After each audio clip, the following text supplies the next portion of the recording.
Urban gardens provide aesthetic value to their environments, but they also depict cultural and economical significance.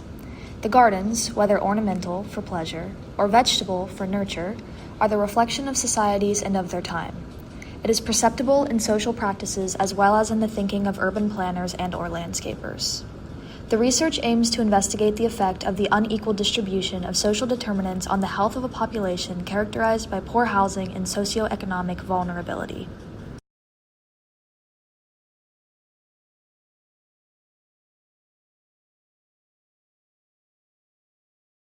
Urban gardens began in North America in the late 1800s in low-income spaces and initially came from a place of poverty or food insecurity.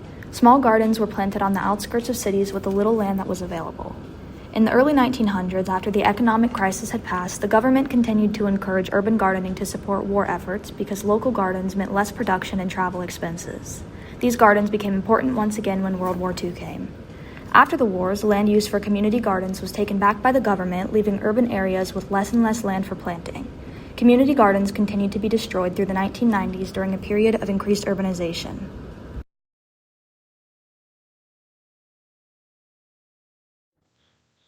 Typically found on rooftops or facades found in places where there isn't much open land. Gardens are moved to the top of buildings using the abundant vertical height in urban areas.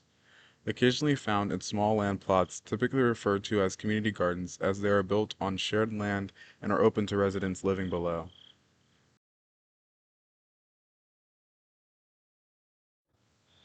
Urban gardening in its current form became more popular when cities began to take over most of the open land. People desired green spaces that cities lacked, shifted from a place of dietary necessity or convenience to a place of aesthetic desire and enjoyment. This is a result of urban sprawl and city planning that didn't implement green areas. Definition: urban sprawl is the uncontained spread of urbanized areas into land that is either uninhabited, undeveloped, or otherwise under other usage like agriculture.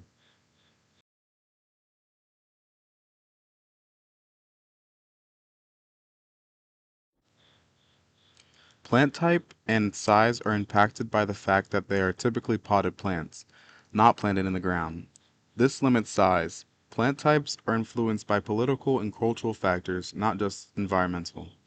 The list of plants used can be small trees and shrubs, flowers, herbs, and grasses. Small plots of well-managed areas provide an attractive landscape to pollinators, this being important not only for biodiversity but resilience in an ecosystem. Since urban gardens are so close to home for many and are notorious for using both native and non-native species, there isn't a great use of traditional pesticides. This furthers the positive impact urban gardens have on the people using them and the nature it's a part of. Urban regeneration prioritizes building and physical upgrading, such as improving the energy efficiency of the residential stock without considering the role it plays in enhancing inhabitants' social and economic conditions. Urban agriculture spans all actors, communities, activities, places, and economies, focusing on biological production in an urban context. It is possible to outline a more precise subcategory: urban community gardening.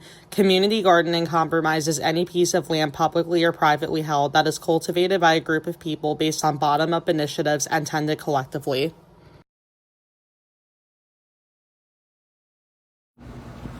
A type of urban garden is the green roof, also called a gray roof.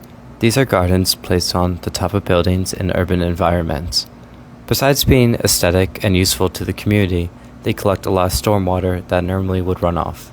Drainage systems in urban areas can easily be overloaded from the many impervious surfaces, such as sidewalks and roads, that do not absorb water.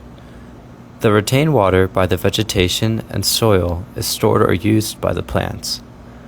Other water not used by the plants is filtered and can evaporate or drain slowly, which assists the drainage systems by delaying the runoff.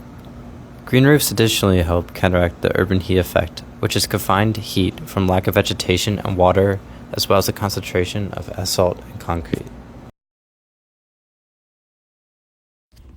Urban garden life food typically brings fresh foods, locally grown produce into city living. This promotes healthier eating habits and helps with fostering community connections. Crops are carefully chosen for their ability to thrive in containers, raised beds, or vertical systems, making the most of every inch of any available space.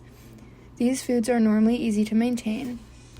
Tomatoes, basil, peppers, cucumbers, radish, and strawberries are the most common foods grown. Urban garden life has evolved from early community plots during time of war and hardship to modern, innovative green spaces in today's cities. Found on rooftops, balconies, and shared lots, these gardens use modern techniques like vertical farming and raised beds to grow plants from leafy greens and herbs to fruits and vegetables. Beyond food, they offer environmental benefits like runoff retention, reducing strain on city drainage systems.